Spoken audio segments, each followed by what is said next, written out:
This is a story written by the late Gaines Hawkins. At the time of this story, he was a retired Army colonel who ran a nursing home in West Point, Mississippi. This is the short, abused life of Paula Houston. Paula Houston was a wispy wrath of a girl with reddish brown hair and amber colored eyeglasses who lived the 14 years of her life in that dark world inhabited by abused children. Her home, if you could call it that, and I advise that you don't, was a small, yellow, neat as a pin bungalow located about 7 miles as the country road dips and twists and turns due east of the tiny 200-person hamlet of Pope in Panola County, Mississippi. Pope lies alongside US 51 and just off Interstate 55, an hour's drive south of Memphis. There are 6 store buildings in Pope, one an active grocery, another jumbled with dusty and rusted antiques, and 4 with windows boarded up. There is a brick Baptist church, a small brick post office, a 10-sided cotton gin that hasn't ginned any cotton in years, and a small railroad yard with several stacks of pulpwood. There is also a 9-grade yellow brick school building where Paula Houston went to school and found friends and surcease from her dark world of pain and want of love from her 37-year-old mother, Judy, who one day last June strangled Paula with Paula's own pink macrame belt. This was immediately after Paula's mother had beaten Paula's face almost unrecognizable. Pope is part of RFD Mississippi, USA. It was founded decades ago as a railroad stop on the then mighty Illinois Central Railroad. Freight trains still rumble through, and once in a while, the City of New Orleans Amtrak wails disconsolately along the tracks, sobbing for lost youth and looks and glory. Paula Houston never knew, except in the school books she studied so diligently. She was buried on the day she would have received 4 scholastic honors, about glamorous places along the Illinois Central line like New Orleans and Memphis and St. Louis and Chicago. Whenever Paula Houston's mother took Paula and her 3 youngest siblings into town being Batesville, about 5 miles from Pope and one of the 2 seats of government in Panola County, she never let them out of the car. For people like you and me who've been around and seen lots of places and things, Batesville, with its 5,000 or 6,000 population, it's not that now because this was in the late 80s, isn't a whole lots to look at. The old town with the post office and jail and courthouse is kind of run down, and the one-way streets coming at you from all directions are a pure fright to elderly strangers driving through. But the insides of the big new stores like Western Auto out on State Highway 6 would have been a fairyland for Paula Houston. The last time Paula left the house where she lived with her mother and father and her sisters aged 12 and 7 and her preschool-aged brother was that morning of last June 3rd when her mother stripped all her clothes from her thin body except her bra, which she needed only because 14-year-old girls are supposed to wear them for modesty's sake if nothing else, and her panties, and slung her body into the trunk of the family car like it was a sack of chicken feed, and drove off to drop the little boy at a babysitter's house. The babysitter's 2 beagle hounds like to near went crazy, sniffing and whining and pawing at the trunk of the car. This was only a little while after Paula had risen early that morning, started a washing of clothes, fed the cat and the chickens, and then gone out in the pasture and found the calves and brought them to the barn. From the babysitter's house, Paula's mother drove off to a town below Pope to see a doctor where she calmly read a magazine in the reception room. On the way back home, she drove to the Yocney River, which separates the Yazoo, Mississippi Delta from the steep hills in that part of the country. There, Paula's mother stopped the car at the first of 4 or 5 places where people dump their garbage and junk down the steep side of the Yocney River so it can wash out into the Tallahatchie and the Yazoo and the Mississippi rivers and on into the Gulf of Mexico. She looked around to make sure that nobody was looking, and then she got out of the car and opened up the trunk and slipped off Paula's bra and panties and took her body out of the trunk and hurled it over the bank where it caught in some tall weeds. All this happened about a month after Paula wrote a note.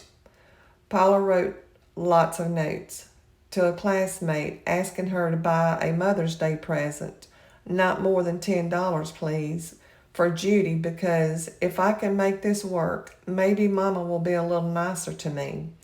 One of Paula's suggestions for a gift was a plaque which would read, "Lord, let me hang in there." But the plaque was never purchased, perhaps because the friend's folks knew good and well that the poor child would never lay her hands on 10 whole dollars. Paula wrote lots of notes to her friends by flashlight or by the light of her clock radio because her mother made her go to bed at dark time, many times with a supper of bread and water. Reading Paula Houston's notes is looking into the tortured soul of a skinny little girl who wanted so much to be loved by her mother. In one of them, she confessed that she had cuts on her right arm because her mother sailed me through a barbed wire fence. But she concluded the note by saying, "Don't have pity on me. I don't want anything but to be left alone." As she signed that note, S. Beanpole. Her middle name was Suzanne, and she was acutely conscious of how skinny looking she was. Paula seemed to be hungry most of the time. Some of her former classmates tell about how she would eat up all the food they left on their own trays in the school cafeteria, and how they'd seen her polish off as many as 3 trays of leftovers after she'd cleaned her own. And in girlish vernacular, one of her classmates exclaimed, "Why, she even ate the gross stuff like carrots and coleslaw." Paula Houston never had a date with a boy. Somebody remembers that she once did go to a birthday party at a girlfriend's house. But Paula was wise and worldly for all her 14 years, wise and worldly enough to counsel an older classmate about how to handle a sticky situation involving a boy who was sweet on her. Try to get to talk to him. If you get a conversation started, maybe he'll loosen up and talk. If you're shy and tense, he will be too. Are you going to talk to him tomorrow at recess? If you are, why not rehearse what you're going to say to a stuffed animal or to his picture? I think it will help. And there was the one written note not long before her mother strangled her, wherein she calculated precisely what grades on each subject the classmate would have to make in order to overcome earlier poor grades and graduate from the 9th grade. And she tendered some wise and worldly cautionary advice to the classmate on some notions that the classmate had confided to her about letting a boy that she was sweet on have his way with her. Nobody seems to know just when and why the physical battering of Paula Houston began. Her father, Larry, complained to a reporter that neither the school nor welfare department people told him what was going on in his own house. If they knowed enough to testify against her, they knowed enough, and why didn't they tell me, he said to me. He said he never saw the bruises because she wore long pants, and besides, he was working 6 days a week and was only home 4 hours at a time when he'd be in bed asleep. A poor sharecropper's boy with a 7th grade education. Larry was off at work at a factory in a town some 40 minutes south of Pope when Paula was killed by her mother, according to the county sheriff. Judy would say later in her confession that Larry had returned home from work and was plowing the garden when she returned from the doctor's office, and that he started raising Cain when he asked where Paula was, and she told him that she didn't know. Judy said Larry screamed and hollered at her and got in the car and drove all around the countryside looking for Paula. The Pope school principal recalls Paula saying once that her father gave whippings when I need them, but not anything like mother. Paula said her father would make her mother quit. Judy said in her confession that just before she strangled Paula, Paula accused her of going with the father of one of Paula's classmates. Larry told me Judy was upset, acting like my little girl was trying to get a divorce for the two of them. Documentation of beatings with belt buckles, hairbrushes, and broom handles started when Paula was in the first grade at Pope and extended throughout the 7 or so years she attended the school. Paula lived in Texas and Kentucky for a while before her parents settled on land that Judy's father owned out from Pope. The beatings were reported by bus drivers, teachers, the school nurse who took photographs of Paula's bruises, and the guidance counselor, and the reports were duly forwarded to the county welfare department by the school principal. Dr. Carlock Broom has been the principal at Pope for 17 years. He's a man of slight build with full beard who possesses the firmness, gentleness, and prescience required to be a highly capable educator of adolescents. When he agreed to talk about Paula Houston, he asked as many questions as he answered, as if to assure himself that the questioner had a need to know. I liked him for that. Carlock Broom recalled a critical day, October 23, 1983, when Paula Houston was brought to his office and told him that she had had enough of the beatings and verbal abuse and was ready to leave home. The county welfare office was notified, but the social worker was in another town attending a conference, and it was 4 days later before the local director and the social worker came to the Pope school. By then, the door had slammed shut again on the dark world that Paula Houston lived in. This poor child, who wanted a mother's love more than anything else, had decided to give her mother another chance. General Carlock Broom faults himself to this day for not bucking the system and for not taking matters into his own hands in spite of what Mississippi law says about who shall do what to whom. Martha Lynn Johnson, who was Paula's guidance counselor at Pope School for 5 years, is a warm and handsome lady, and as I sat in her cluttered little office at South Panola High School, where she now serves as vocational counselor, the grief in her eyes spoke as eloquently as her words as she recited the litany of cruel beatings and the frustrating succession of reports and reports and reports and reports and reports that never unlocked the door to Paula Houston's dark world. We grieve together over those trapped souls who cannot bring themselves to find the door and flee their dark world because they are afraid even more, it seems, of other unknown worlds beyond. The stuff didn't hit the fan until several hours later after Judy Houston strangled Paula during the early morning of June 3rd. This was when Mac Richardson, an old and bent black man, came with 2 cronies and started poking through the garbage and junk at the first trash pile on the steep-sided bank of the Yocney River. Mac Richardson was looking for aluminum cans, the sale of which supplements his only other income, a government disability check. Mac Richardson carries a large wooden staff with him. The staff helps steady his gait. It is good for poking into trash and killing snakes. Mac Richardson peered over the side of the riverbank and saw something lodged in the weeds below. It looked like one of those plastic things they use for displaying ladies' dresses in store windows in Batesville. It was covered with flies. Mac Richardson poked at the thing with his staff. It was the body of a naked girl.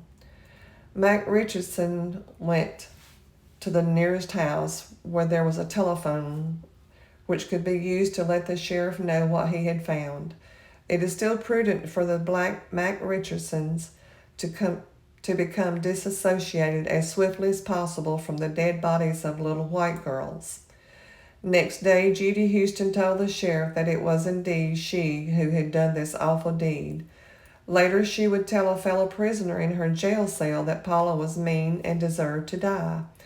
The agony of Paula Houston and the subsequent questions raised as to how all this came to pass in Panola County, Mississippi, have surfaced primarily under the byline of Hayes Johnson, an extraordinarily bright reporter who roams the North Mississippi for the Jackson Clarion Ledger.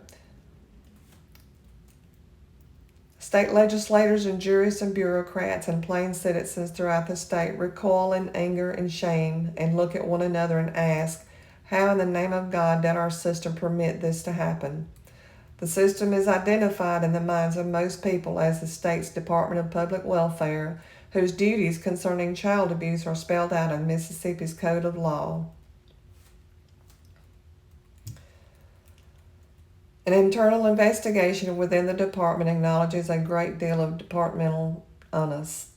During the coming weeks, changes will be made. There will be organizational simplifications and clarification of guidelines and hiring of more competent people and better training and improved supervision.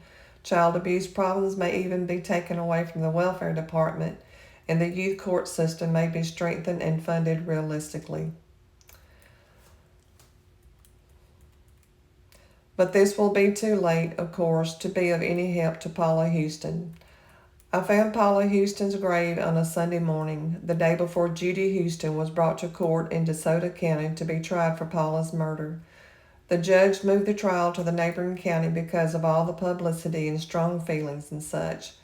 Paula is buried in the graveyard at Liberty Hill Baptist Church, not far from where she lived and died.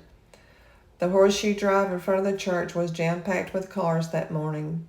The church is a white, painted wooden structure, and I could not hear the singing and praying and preaching inside because it was a cold day and the doors and windows were shut tight. The church sits on the nose of a ridge which pokes out over a deep and wide valley, and Paula's grave is near the back of the yard.